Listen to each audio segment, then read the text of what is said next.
Iran's parliament speaker Mohammad Bagher Ghalibaf has asserted that recent threats by US President Donald Trump have had no effect on the Iranian nation, even as he pointed to cautious progress in ongoing diplomatic engagement between Tehran and Washington. Speaking in remarks carried by Iranian state media and reported by Al Jazeera, Ghalibaf said Iran had presented very good initiatives during the talks, contributing to some forward movement in the dialogue process. However, he maintained a firm tone, warning that Iran would respond strongly to any aggression.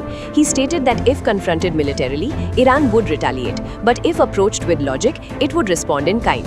Reaffirming Tehran's stance, he stressed that the country would not yield to external pressure and challenged the United States to test its resolve once again.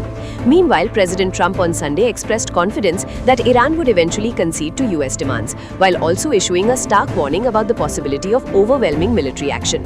In an interview with Fox News, Trump said he believes Tehran will return to negotiations and agree to US terms. "I predict they come back and they give us everything we want," he stated, adding that Iran holds little leverage in the situation.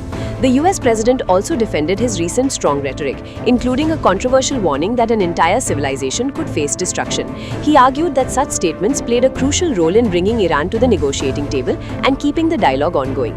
These remarks come shortly after marathon negotiations in Islamabad concluded without a formal agreement. Trump further escalated his warnings during the interview, reiterating his capability to strike Iran's core infrastructure, asserting that such action could be carried out within a single day.